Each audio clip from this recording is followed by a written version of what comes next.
Good evening, everybody. Hello. Hello. My name is Gabriel Cleveland, and I'm the managing editor and director of CavanKerry Press, and I'm thrilled to welcome you to tonight's special in-person reading. Before we get started, we wanted to acknowledge that the land politically designated as New York City is the homeland of the Lenape Hoking, who were violently displaced as a result of European settler colonialism over the course of 400 years. The Lenape are a diasporic people that remain closely connected with this land and are its rightful stewards. We also recognize that New York City has one of the largest urban Native American and indigenous populations in the United States. We honor their history, and we cannot function in our work as arts activists nor offer a safe space for all writers without understanding the struggle for indigenous rights. Now, for those of you who have registered for our event over the past month or so, you'll no doubt note we've had some shakeups to our roster of readers due to illnesses, but we are extremely fortunate to have had other poets step up and to join tonight's celebration, which will ultimately feature Jerome Ellison Murphy, Lydia Cortés, and Richard Jeffrey Newman, who I will introduce shortly. First up, we have Jerome Ellison Murphy. Jerome is a Black and East Asian poet who holds an MFA from the Creative Writing Program at NYU, where he currently serves as undergraduate programs manager. His poetry is replete with moments of delicate yearning, and he navigates complicated, often razor-sharp dynamics of family love and lineage with such proficiency as to make it look easy, though it is, of course, anything but, both in terms of craft and in the living that informs that craft. And then, after Jerome, we will have Lydia Cortés, a writer of all genres, poetry, fiction, nonfiction, even playwriting. She is the author of 2 poetry collections, Lust for Lust and Whose Place, and has been published in various anthologies, print and online journals, and other spheres. Born in Williamsburg, Puerto Rico, she has also lived in Rome, Italy, and Manhattan, and is fluent in the language and cultures of Rome, New York, and Puerto Rico. She is now working on a book about Pedro Pietri, thank you, the late Nuyorican poet and playwright. After Lydia reads, we will have an intermission for mingling, more snacks, more donations, followed by a reading from Richard Jeffrey Newman, who I will introduce at that time. And as I mentioned, there is a sign-up list for the open mic. So you've heard enough from me at the moment. Now, Jerome, come on up and knock.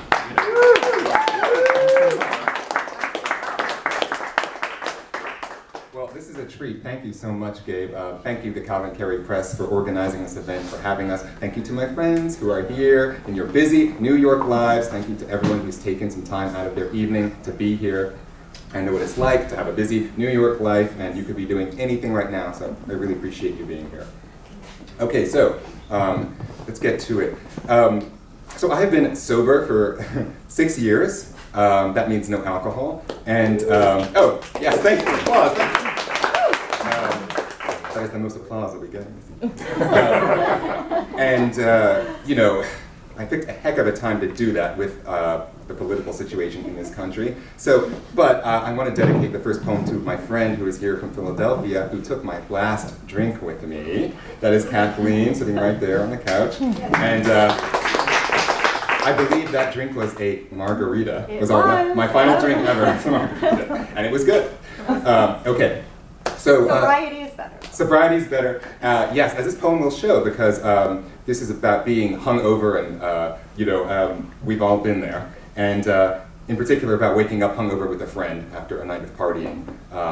Some of you shall remain nameless. I could talk more about that. Okay, so this is called Hanging Over. Today, we are emptied, somewhat, utterly. Call this the hour of how things are. Call it black coffee o'clock. Good morning, this is you, this is me. Can't you see how infrastructure is stuttering, how the wind's cold faucet has been left running, how Unendangered, these itinerant flocks of litter are making their own migration. Toxic, delicious. Last night we sang with our bodies. Silhouettes made magic under strobe's respiration. Well, this side of the mirror you may find a bit meaner. Welcome, friend, to this future where people still litter. Welcome to your subway at rush hour. Passengers like dancers on every free pole. This man sitting like he thinks he's the Lincoln Memorial. Now, don't you think black coffee o'clock? Is this not the hour for some new association? So is it you I address now, or is it one more reflection? Who takes with me this next step of irreversible text, non-omniscient, unerasable, and the next, as reality insists to us, there is no third person. To you who comprehend the disappointment of this, I am choosing you now for what you already know. For the way you forgive my every antisocial wish. Unclenching this fist for the full body plunge into the white noise rapids of headlines. You were not in denial. Trayvon was on trial. For these narratives are trails in a national park, craving individual feet to obsess themselves deeper. For you hang keep out and padlock the door to that bunker with its dead-end halls, those halls where anxieties are sleepwalking nightly. For true love would be a long drive, cross-country, tedious. Well, let us get fat if we can't go the distance. Your Pop-Tart, gimme. No, I didn't mean that. Only demand that you remain Mason to my Dixon, you who understand split screens, late starts. That the war of northern aggression is still raging around us, and it's time to hunker down with a gallon or 22. Or how shipwrecks unfathomed can suddenly shift. Come, evade surveillance with me. My fellow exhibitionist, mask yourself now against this epidemic of infamy. Imagine us straight shooters, our language now sprinting, uniform free, every state-issued euphemism cast into the flame. For common sense has yet to take pity on me. For the ATM and the MTA say you're screwed in surprisingly similar ways. For when I slept with someone else, you were the one I could tell that was not archetypal at all. Let's stay up early, critique these awards, keep cards to cheat the house in these overgrown beards. Does our human DNA spiral more downward these days?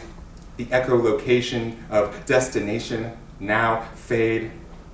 Well, speculate, let's. On our own singularity, on inextricability, mortal fingers entwined. For you know how I kept that globe stocked with liquor, as if the ice caps melt had been distilled slow, room temperature mellow and lingering bitter. For beneath a last ice, like Putin's cold eyes, the fish still flash appetites, more than half yet alive. And if you find your own mirror unbreakable ice, or find reflection itself insufficiently breakable, take this stroll with me now, take this true constitutional, this communion sans religion. Good morning, peace be with you. And now, with spring threatening, with summons afresh of irreversible swelter, I say no, devour not that sweet wafer.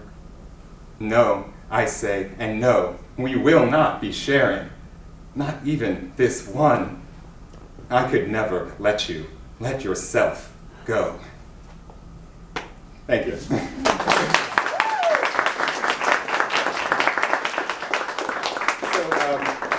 The rest of these I'm not doing from memory because I'm sober, but not that sober. But I did decide that I would do a sort of New York City theme today, so I'm going to keep everything sort of city setting.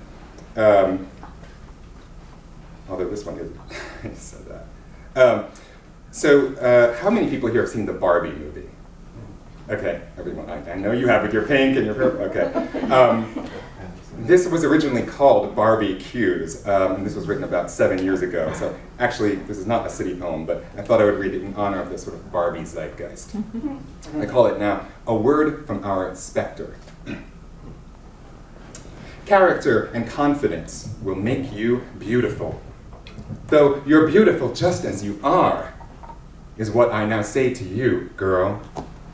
Meaning, beauty is still what's important. Never ever question the beautiful when you can find your own way to buy in. Me, well, I do recall feeling fat with all that feeling, overweight with overthinking, gorging with stray curiosity, before at last I found myself fit into needful place like a puzzle piece of a shimmering panorama, now ranch, now beach, now red carpet's tongue with glitterati. Kiss me, mirror. Kiss me back. Kiss me, monitor. Kiss me, selfie. Kiss back now, quickly, before I disappear. Oh yes, I mean even back to before well done, when you and me were rare.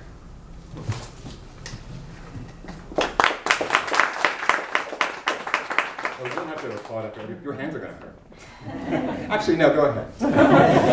Okay.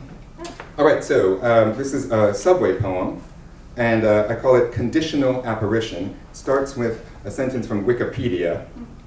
Interrogative sentence, condition first. If you saw him, would you tell him?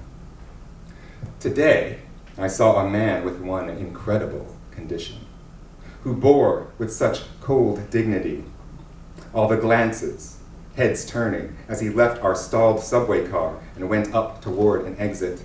Step by step, eyes level, gaze unable to meet those of the deferential passerby. The condition was hereditary, the condition called beauty. And I, with trepidation, joined the conditional sentence, the long public trial, when I found I could hardly look away.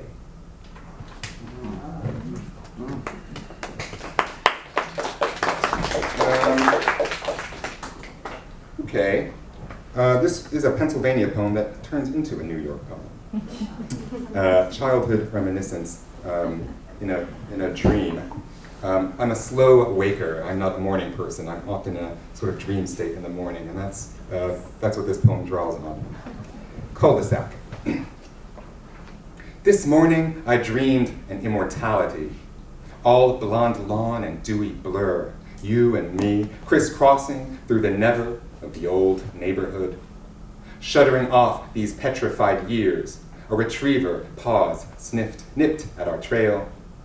You wore a hipster hat. You were going to sell immortality, bottled like elixir, door to door, make a mint, then disappear, khakis whisking away through the woods. You were still handsome, softly angular. You were the older neighbor, the ringleader of fort fights and creek rock spelunks, our gang leader on the gear bikes, wonder-bred fed rebel, somehow immune to any stubble or wear. With you, I would zigzag the dog everlastingly. If we never enter 703 on the right, stuccoed peach, or garden rows where parents test ripeness, what matter? Up ahead, only cul-de-sac, cupping the low, slow steer of kids' bikes. I was black, you were white, and this had an underwater weight in that place. We were simply, unrepentantly, people.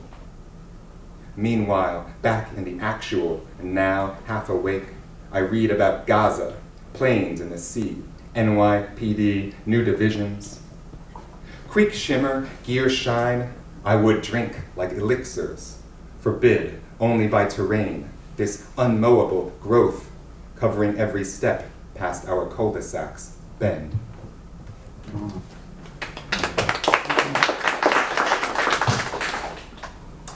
Okay, let's see. Oh, I will dedicate this poem to Jonathan, who's wearing his Barbie pink there, who I just met this evening, and you will see why, Jonathan. Facilities. Tell no other soul there's a mouse in this office. Oh, little blurt of instinct, dart of nerviness, facilities we call to put the cork upon creatures. Tell no one at all, but think of those bedbugs clung in like seeds, dormant 6 months to a year in dead furnishings to marvel at nature's least child. Hush while the mushroom cloud is in bloom, leaving our dynastic cockroach behind. You and I only pretending to mind.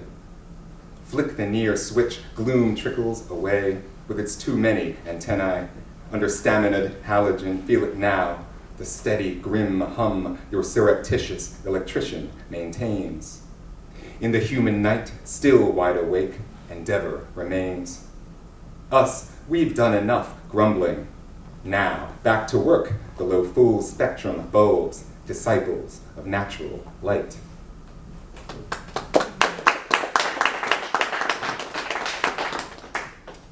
Okay, let's see. Think about the time. Hang on one sec. Okay, I might skip this one. Okay, another city poem. I call this The Current, dedicated to my old and new friends in this room. The Current. Nigh still, wonder how often we cross the minds of those we never see again in our lives, the friends of ex-husbands, ex-wives, and ex-lovers, cashiers with whom we have traded advice, this receptionist whose own son is a high school hellion, and who misses her fiancé, a fisherman away in the Arctic for half the year. These brief fellow passengers through Earth's stratosphere who know how we're planning to vote, or safely for the flight lasting only 2 hours, divulge the blackmailable details about an affair. True story, by the way. This manager at the bar who says, "You're like a son to me," before he's let go all too suddenly. The taxi driver who after this ride holds one more of a million such keys to this city. The people who become to us more than their parts. Who among them will attend this reunion I've planned? Will our old UPS delivery man RSVP, the elementary librarians, homeroom teachers, retired now at leisure surely? Or will that bric-a-brac river beside us rush on, diminishing incidents like sticks or leaves, as I sit at this picnic set for so many, with more feast than anyone alone could finish?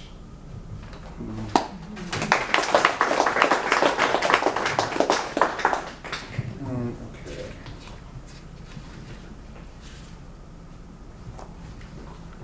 All right, I think just a couple more.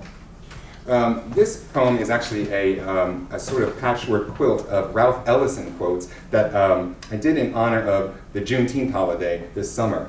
So everything you hear in this poem is directly from the work of Ralph Ellison, either fiction or prose essays. I call this Ellisonian. My God, you don't write out of your skin, you write out of your imagination. All my life, I had been looking for something, and everywhere I turned, someone tried to tell me what it was. I was looking for myself and asking everyone except myself questions which I, and only I, could answer. I was never more hated than when I tried to be honest. That's when you got your first peek through the crack in the wall of life and saw hell, laughing like a gang of drunk farmers watching a dogfight on a country road. They could laugh at him, but they couldn't ignore him. The truth is the light, and the light is the truth. It's the little things that find us out, the little things we refuse to do in order to avoid doing the big things that can save us. It is as though I have been surrounded by mirrors of hard, distorting glass. When I discover who I am, I'll be free. Words of emancipation didn't arrive until the middle of June, so they called it Juneteenth. So that was it, the night of Juneteenth celebration, his mind went on, the celebration of a gaudy illusion. Irresponsibility is part of my invisibility. Any way you face it, it is a denial. But to whom can I be responsible, and why should I be, when you refuse to see me? And wait until I reveal how truly irresponsible I am. Responsibility rests upon recognition, and recognition is a form of agreement. Power doesn't have to show off. Power is confident, self-assuring, self-starting and self-stopping, self-warming and self-justifying. When you have it, you know it. The world is a possibility if only you'll discover it. America is woven of many strands. I would recognize them and let it so remain. Our fate is to become one and yet many. On this great day of deliverance, on this day of emancipation, let us tell ourselves our story. Meaning grows with the mind, but the shape and form of the act remains. Nothing ever stops. It divides and multiplies. And I guess sometimes it gets ground down super fine, but it doesn't just blow away.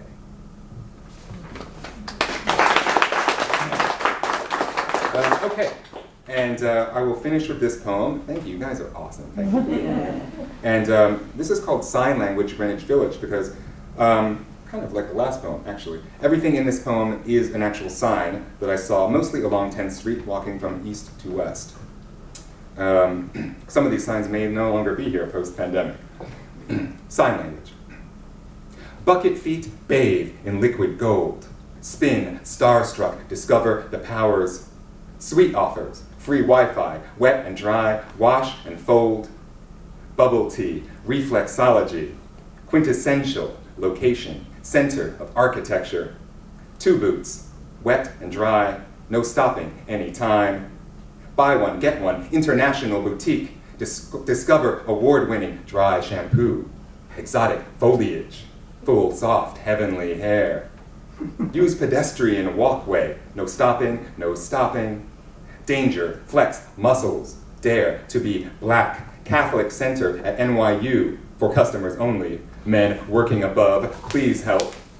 Too ugly to be a prostitute, but help me out, and mama might take me back. Hey man, you're doing great. Keep right. No smoking in the park. Park closes at midnight, the happiest hour, raw inside. You're doing great. Lofts for rent. Raw inside, raw inside. Chase. Cash, 24 hours. Get cash, wet and dry, wash and fold. Monday through Friday, I'll bring the wine. Get cash, chase cash, no stopping anytime. Welcome any help, glass and shade. Your ego is not your amigo, glass and shade. Sex is free for the poor, fair trade. Welcome evolution, welcome organic construction, shoe repair, shoe repair. Do not enter the bitter end, the late, nowhere. Welcome, U.S. veteran, raw inside. Enter, quintessence, Church of the Ascension, tow-away zone, no loitering, everything must go. No stopping, quintessence, now hiring. Thank you.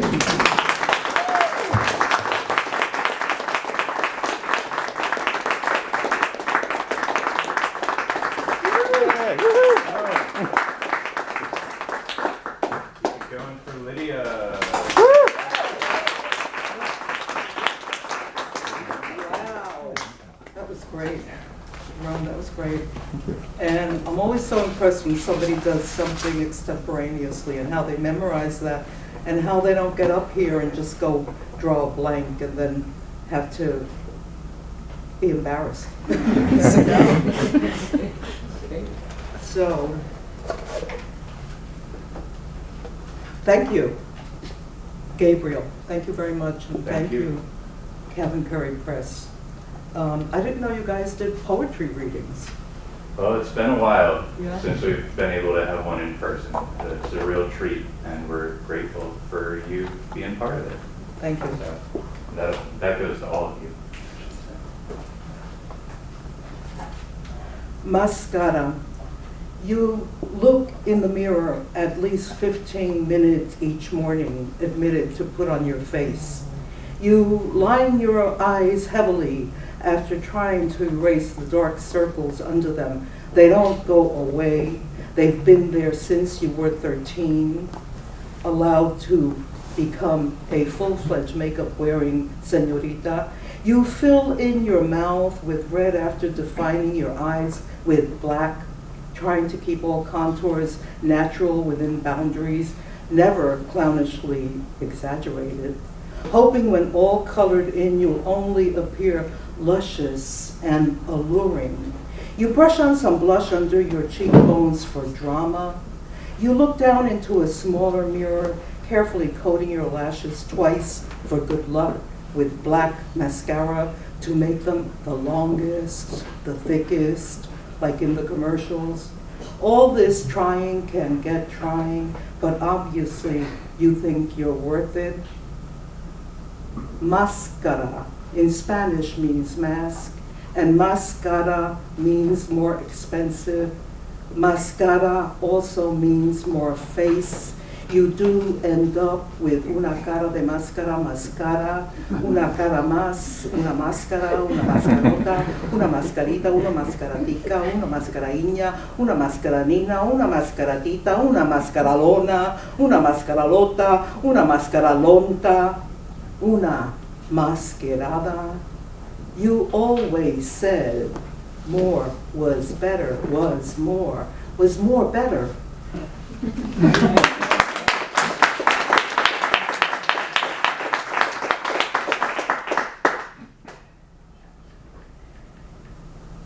I can't stand reading off of the phone.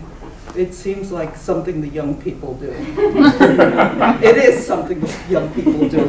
But I realized I left the poem home. So, and I like the way that rhymes. I left the poem home. Make yeah, we have to make that a better angle. Tell me, Karen. Is that better? Yeah, it's better. Okay. Okay, so this is called Puerto Rican Girl, or PR Girl. Born Boricua, born Brooklyn, born Williamsburg English, only what they wanted, insisted I speak outside of the home school, which was like an institution. It was much better at home than outside, where you'd better be better if you wanted to make it, not embarrass tu gente. Just speak English, especially in kindergarten, where you really couldn't, accustomed as you were to your warm and tasty kitchen lingo. But almost as soon as we did do the Englishes, we were almost better than the thems, the us's. We stopped uttering uses, the ain'ts, and paper toilets, and toilet paper, and towel paper. Who had any? Hardly. No one back then. It didn't matter if you were black, white, or in between, because it cost too much. Better to buy the needed la comida or los zapatos. Ay Dios mío, our life, me and my sisters, was a little hard, but better than what our mommy and papi, what our titis had endured. The out loud ridicule for awkward accents, an English casi no reconocido, medio cocido, raw to the others, their outside ears were the only de los ha ha ha ha ha ha ha ha. Ya basta, better sometimes to keep shut the mouths. Don't want to cause trouble and maybe get kicked out of the apartamento, el trabajo, el lousy country. We were so smart once we talked perfect, their hard English, that we ended up going to one of the best institutions of highest learning, St. John's, although we were never really Americanas ni Católicas, only for baptism and the holy constrictions of first and last communion. We were to go to All Saints, or was it Queen of All Saints, to bring salvation to our parents on Justice Judgment Day, where at worst they'd be sent. Don't stop, don't go, don't collect nada. They were to be at least interred for a while in purgatory for the purging of the black bad they committed on our miserable earth. But we, my sister, me, were the lucky ones. We graduated now, two maestras en familia, for the big proudness of papi y mami, though he paid plenty to get us and keep us in school. $1,500 a year times 2 times 4. wasn't so easy for a bodeguero on his feet 16 hours a day, the whole week, Sunday too, where to let him stay open, Papi gave free beer to La Jara. I have to explain, La Jara were the cops, because they were O'Haras back then, most of them. So that got changed in the Puerto Rican community to La Jara. So stayed open, gave free beer to La Jara. Even in uniform, they stood in front of Papi's counter, mouths dry, eyes filled with avarice and meanness. So they each got at least 2 cans. So on Sundays, he kept the bodega open only till 5. He too needed some semblance of the domingos, sino de los sábados. Me and my sister became hot shots, perfectly groomed and spoken. What manners, ay Dios mío, y la Virgen Purísima. What luck we had after Papi shelled out the bucks. We did the rest. Well, not entirely true. I goofed a bit, got caught caricaturing my math and music teachers till I got apprehended and paid penance, going to mass during free time, and remanded to confession to divulge my naughty pecados de nena inocente. Pero, oh well, together we did make it out into that world, now seen mejor, better than before, when we first moved to East Flatbush to ruin the neighborhood. Ay Dios mío, ay Dios mío, ay Diosito mío, que la Virgen nos cuide y que Dios nos dé la salud. But it was really Papi y Mami who blessed. It was really Mami y Papi who blessed. La bendición, Mami, la bendición, Papi.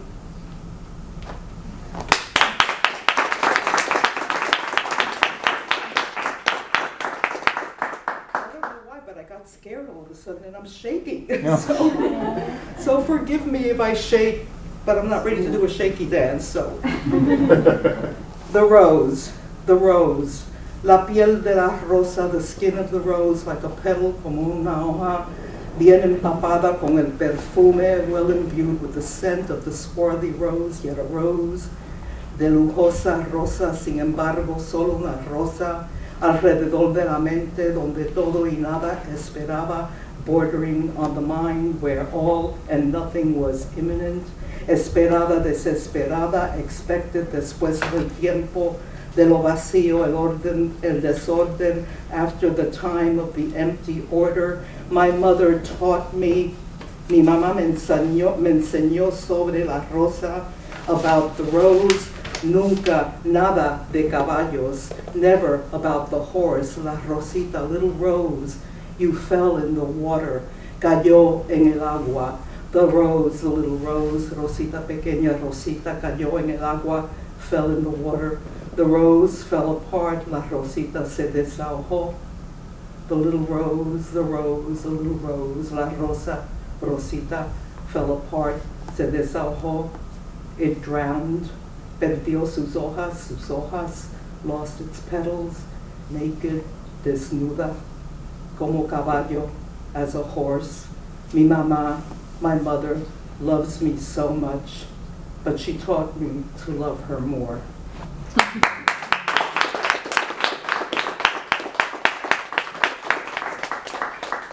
You're very good at clapping. I have 2 more. So, what is it, Karen? I just told him he's good at clapping. Oh. Very good. He's good at everything because he was great up here also. You were wonderful. You're great. Thank you. Okay, I'm writing a book about Pedro Pietri, as was mentioned before in my bio. And I don't know, does anybody here know anything about Pedro Pietri? Okay, so you know, if you know about him, he was amazing. Crazy, amazing, brilliant, poet, playwright, and he told it the way it was, and he was a man of the community, and that means any community he was in, whether it was with the folks in the projects or the folks on Park Avenue. He was just amazing. And so I'm writing a book about him, and I'm writing a book that will be poetry, and I think more than poetry. And it's going to be about my knowing him, of course. I lived with his brother for 10 years. Feel sorry for me, he feels sorry for me.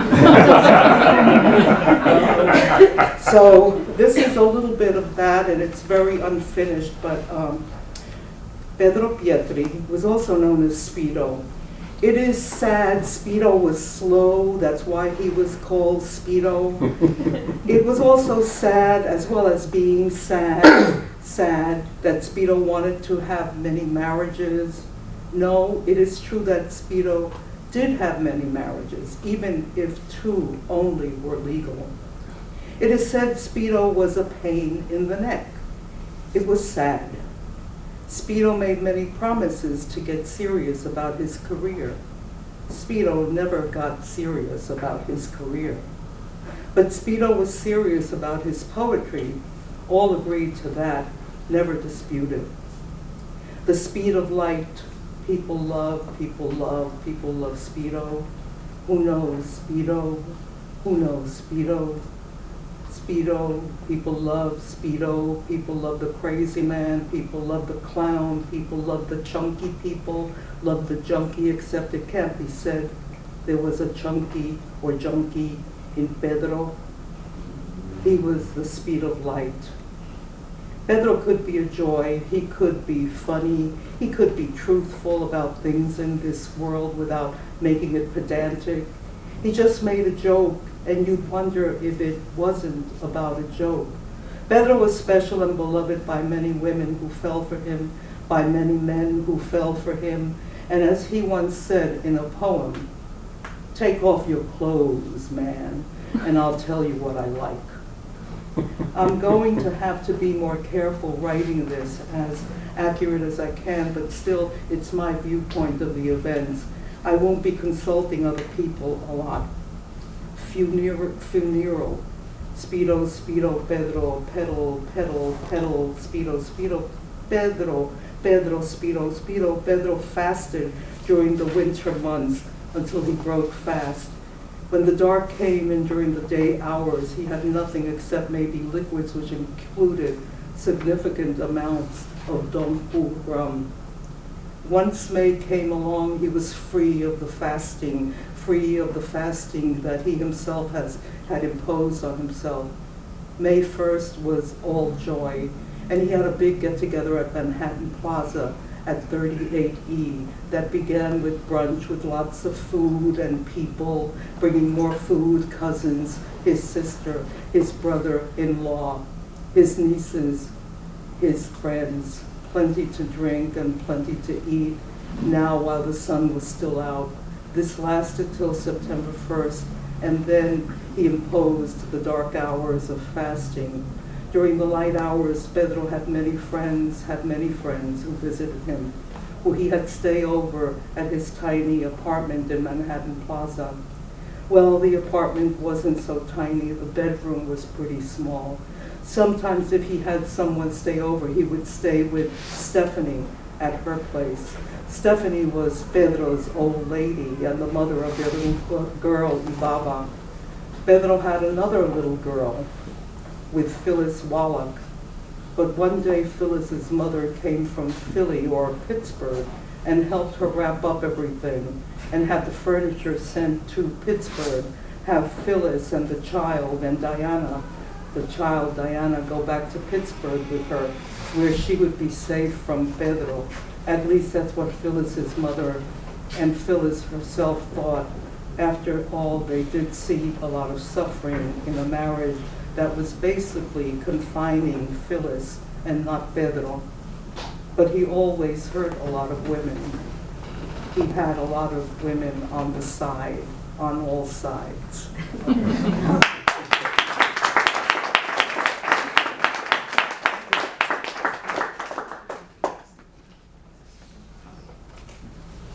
See if I can find the last one.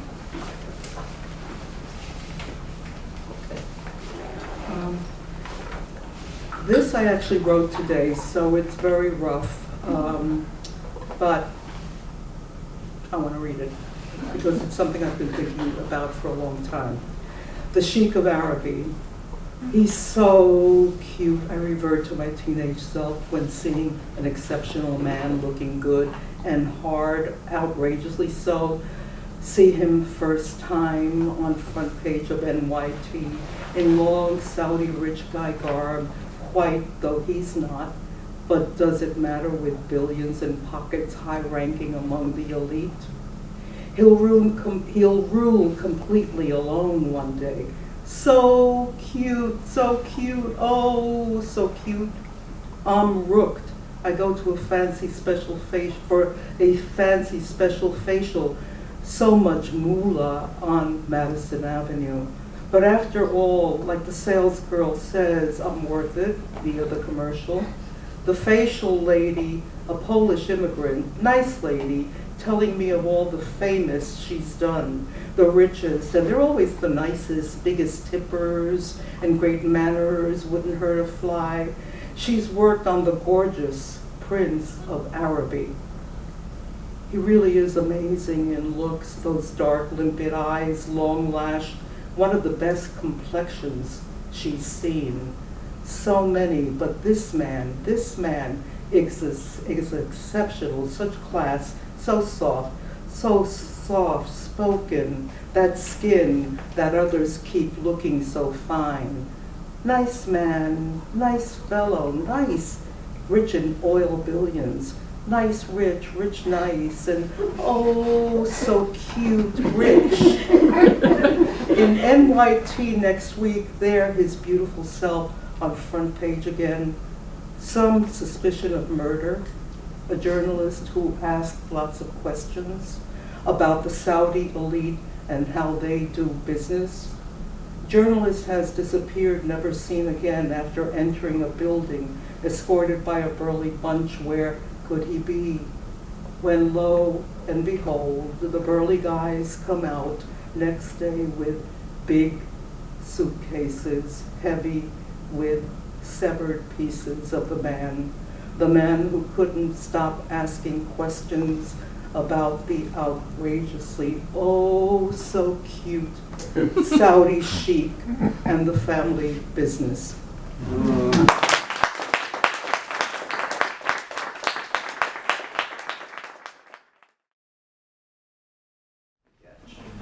So before we continue, I wanted to share a poem from each of our two poets who weren't able to make it here tonight in honor of them, you know, because no one wants to be sick and miss a wonderful event like this, and it has truly been wonderful. So first up, we've got Wedding Day by Safia Jama. There should have been roses. Instead, I clutched red and white carnations my aunt bought from a street vendor outside the courthouse. I should have invited a few close friends, had a party after, but such things aren't possible when one secret marries another. We got married at 9 a.m. on a Monday. My aunt cried the whole way down to New York on the I-95 to watch her niece marry a stranger. People I'd known all my life had let me down too often. I'm a gambler at heart, and I slapped my heart down on the green table. My father called from, was it Abu Dhabi? Do you two realize what you're getting into? I'm a philosopher at heart. This was my big moment. How can we know? How does anyone know?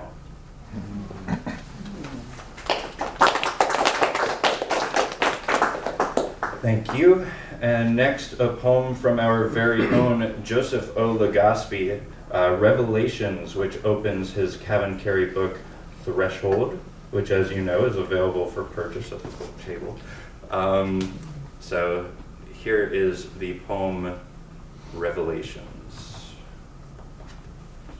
Or Revelation. He wrote Revelations, so, you know, make of that as you will. And it begins with an epigraph from Angels in America by Tony Kushner. Harper, this is the very threshold of revelation sometimes. You can see things. Do you see anything about me? Prior, Yes. His moon-white torso flashes like strobe lights in the club where we met last night as the subway stalls on 42nd Street, the crossroads of the world, sings the disembodied voice of the morning conductor. I return to carnal acts performed in darkness, kisses plump as crushed tomatoes. My lover and I were ravenous, partaking on the harvest of our nipples' rosy bulbs, tearing at our limbs like meats on a medieval table. Our tongues snake-charmed goosebumps on the surface of our flesh. His weight pressing against me drove me to ecstatic to asphyxiation.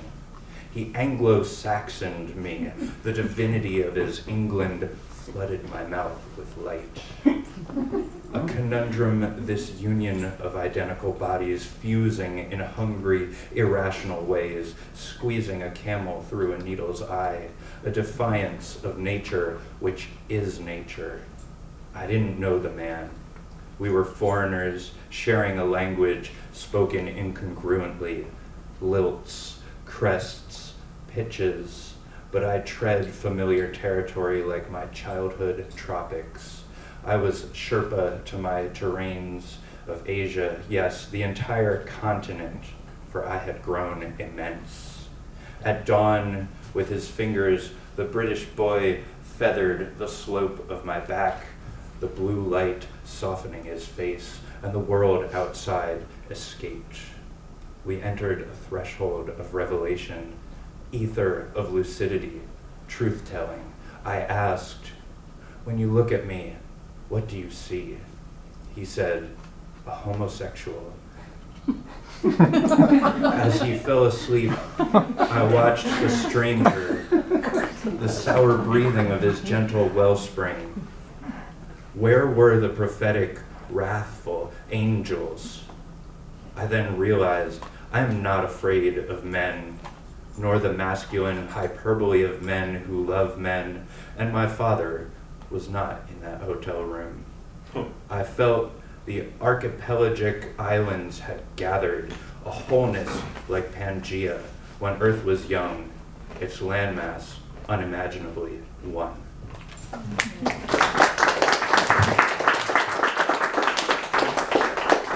Now, for our final scheduled poet of the night, Richard Jeffrey Newman. I don't know why I put the mic away. Richard Jeffrey Newman is a writer who maps his search for tenderness and care in a world colored by his personal experience of childhood sexual violation. He is a writer whose words are honest, forthright, and ever striving to encourage the proliferation of goodness in himself and those around him, and a much-needed voice for both accountability and resilience. His book, The Silence of Men, released with CavanKerry Press in 2006.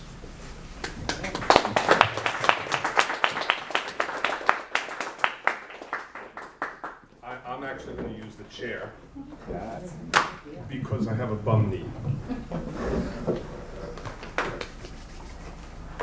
You know, when there's more than one poet reading, it becomes like a mutual admiration society, right? But I really do think we should give Jerome and Lydia another round of applause. And to CavanKerry Press as well for holding this reading. And thank you, Gabe, for inviting me. I run a reading series in Jackson Heights called First Tuesdays. I've been doing it for about 10 years. And I really do believe that gatherings like this, as much as it's about poetry and you know, given the politics of the moment, I really do think that gatherings like this are necessary acts of resistance. Yeah. And so, you know, Jerome said that you all could have been somewhere else, and it's true. But I think you all should give yourselves a round of applause and just acknowledge. I mean, being here means something beyond just being here. And so I think you should all give yourselves a round of applause as well. So I'm not going to tell you not to applaud after each poem, but I have kind of arranged this set list So the poems do follow one after the other in a kind of sequence. If you feel moved to applause, by all means, but it's okay if you don't, because I'm going to read through them pretty much without comment. There's one little comment because I'm going to have to explain something.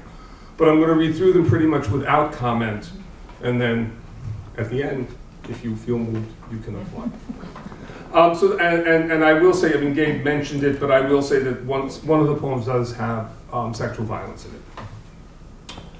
So the first poem I'm going to read is The Silence of Men, which is the title poem of the book. The Silence of Men.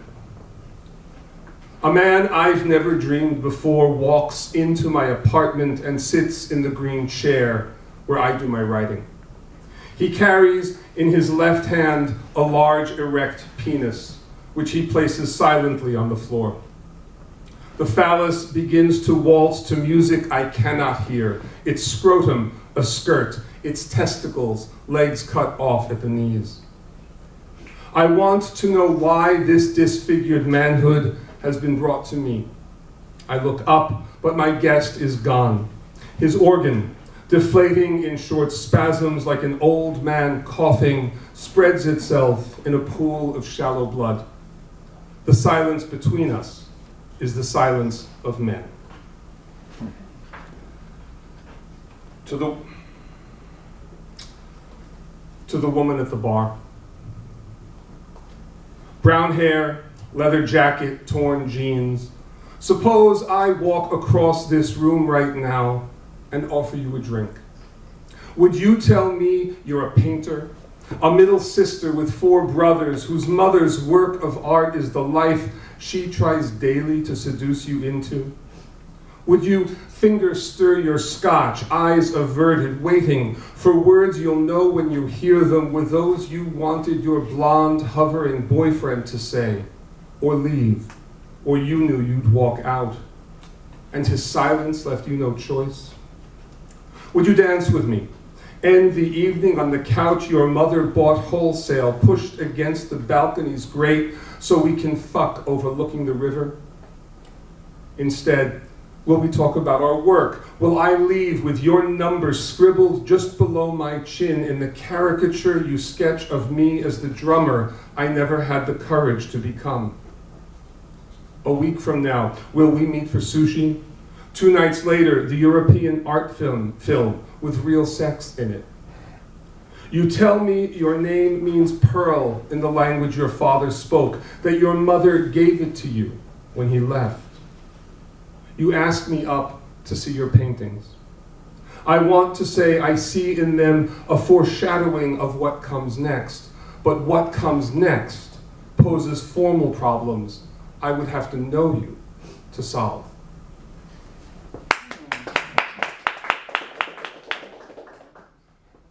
The next poem is called The Talmud Says.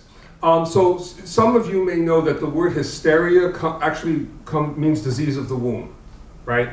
And so the ancient Greeks had a cure, there were 2 ways of curing hysteria. And the reason it's called disease of the womb is because this is when people, the medicine believed in the 4 humors, right? So you were wet, hot, dry. What's the other one? Cold. Cold, thank you. And the problem was that women were wet and hot, right? And what would happen is that their wombs would travel around were cold and dry. And their wombs would travel around their bodies looking for warmth and heat, right? And so there were two, I learned this in a course called The Healer and the Witch at Stony Brook University in the 1980s from a professor named Helen LeMay. There were 2 cures. One was that, depending on where the womb was diagnosed as having located itself within the woman's body, one was to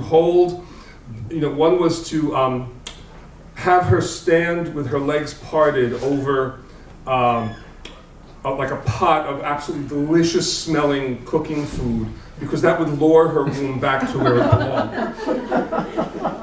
And the other one was to have her smell something like horse shit, really, really horrible, because that would chase it back to where it belonged.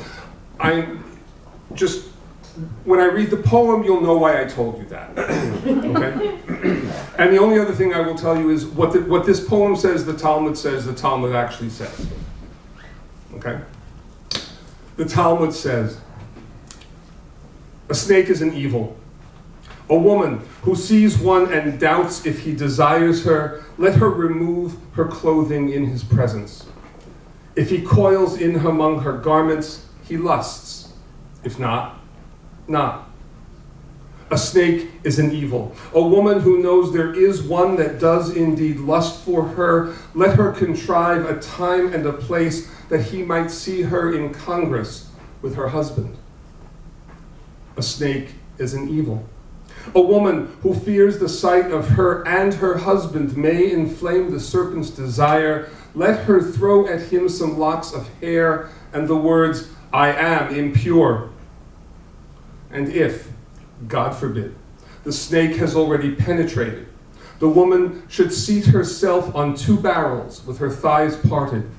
Beneath her, let fat meat be thrown on burning coals and a bowl of cress soaked in sweet-smelling wine placed beside the fire. Hold in readiness a pair of tongs. Wait. The serpent will leave her for the smell of the food. When he is caught, against his return, burn him. So this next poem is also about, comes from the Talmud, and what it says the Talmud says, it actually says. But one thing that it's important to know about Talmudic argument is that the rabbis who were kind of trying to figure out the intricacies of Jewish law would very often imagine, they would play, thought experiments. They would do thought, and the thought experiments were often absolutely implausible. But they were looking for a scenario that would get it, whatever it was that they were looking to get at. They didn't really care whether it was plausible or not. This poem is called Story. In the Talmud, they imagine a man fixing his roof. A sudden storm looms in the west. The building wind wraps the white hem of his robe tight around his legs, just like the cloth the fruit seller down the block uses to protect a woman's apples from bruising.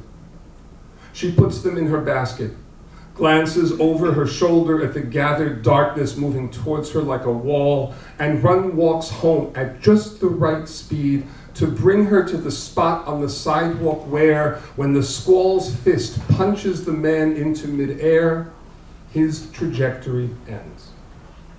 The rabbis were concerned with damage, whom to hold accountable for what, and so they imagined this as well. Just before the man's descent begins, or maybe it's just before the woman's body breaks his fall, his penis rises, her dress billows up and her legs open. And because she too is naked underneath her clothes, he slips into her, ejaculating on impact. Not rape, the wise ones all agree. Though all agree real damage has been done. The question is, and I will leave them to it, how much and why the woman is entitled to collect. I'm thinking this is a love story. For years, the man has watched the woman walk twice a week from the market to her home, and even in winter, his gaze is a warm breeze upon her skin, against her skin. You know the tale. Forbidden to each other by parents of different tribes, married off as soon as possible into lives course-corrected and unhappy. Their eyes are all they have to love with. So he's up on the roof, this time's excuse to see her saunter by, and when she does, he unbalances himself to glimpse her breasts. The gust, as it sweeps him onto her, enters him, and I've planted a hedge for them to fall behind, a gift, like the weather is a gift, and they take their time, for surely heaven wanted it that way.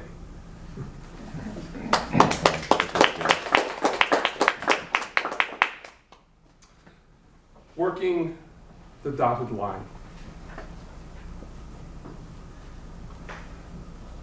I don't remember what vacation I was home for, or how Beth managed to be in New York on the one day we'd have the apartment to ourselves. But I think I recall my mother's hanging crystals scattering the afternoon sunlight in small rainbows that shimmied on the walls and on our skin. And I can still see Beth stretching nervous along the length of the daybed's mattress and my fingers caressing the edge of the ridges of her ribs as she tugged at my erection. I'm ready. Let's do it. It was her first time, not mine, but it was my first condom, and I'd forgotten to read the directions. So I stood there growing soft, squinting at the print on the box, telling me the step-by-step I needed to learn was on the inside. I ripped the cardboard open and sat reading on the bed's edge, thumbing the foil-packed, lubricated circle, trying to visualize what I had to do. Beth reached into my lap to ready me again, but when I tore along the dotted line, our protection, like a goldfish taken by hand from its bowl, slipped from my grasp and landed under the desk my mother sat at when she paid the bills.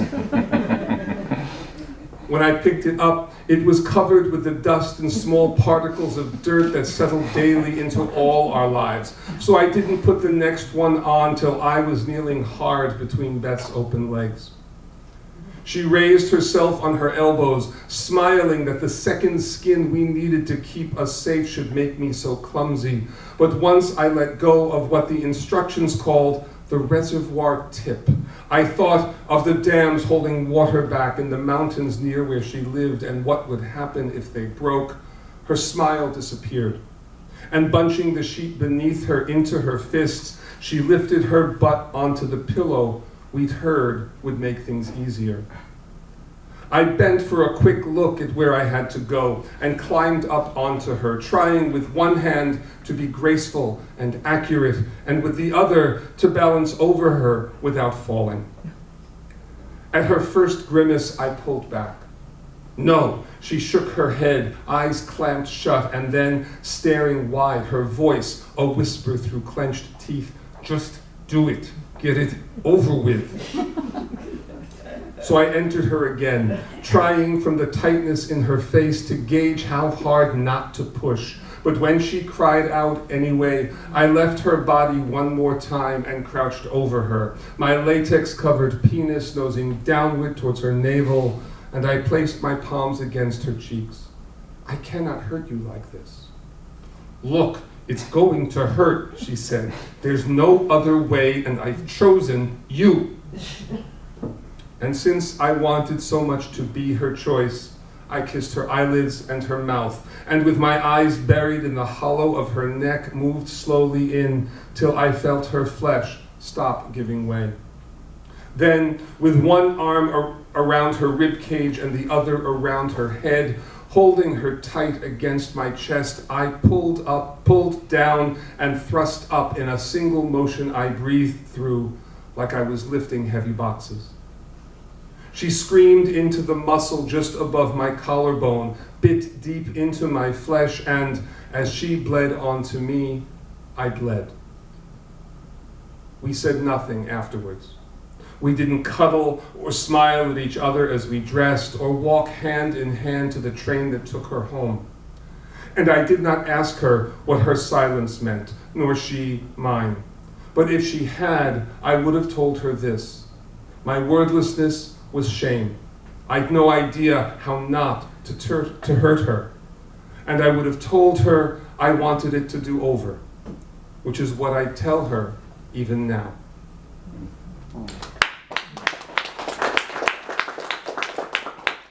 Thank you. One more? Yeah. Okay. In that case,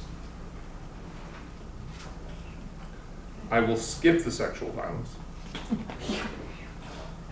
Did someone just go? Well, I mean, it depends on how you view the one before that. You were very sensitive. I will skip the sexual violence and I will read this poem. I will read this poem called Home. And you'll kind of see why it would have come after the sexual violence when I read it. Home. You come to my room in the gray sweatshirt the lover you once asked me to join you with, left for you to find the morning he flew back to Barcelona. Stretching the sleep out of your arms, you let the jersey rise just enough for me to see there's nothing underneath, and smile the same smile you gave that night when I stood frozen at the foot of your bed. watching you lift the blanket. Yes, I saw he was inside you, and yes, you were both beautiful, but it was you, singular, I wanted, as I want you now these last hours before New York again becomes my home. Yesterday, I followed the narrow streets of your city past the small cafe we sat in my first night here, till I came to the fountain you said granted you the childhood wish you'll never reveal. I could live here, I thought. And here you are, and what is waiting for me beyond the airport is nothing compared to the red blonde glow the sun finds in your hair. With your hands, you show me where you want me, and I bend to you. Part with my tongue these lips that really do resemble rose petals. And as if this room, this house, were suddenly mine to offer you, I close my arms around your waist, hold you tight against this moment that is not why I came to visit. And from the night 2 weeks ago, and from the night that 2 weeks ago almost ended where we are right now, your voice comes back to me.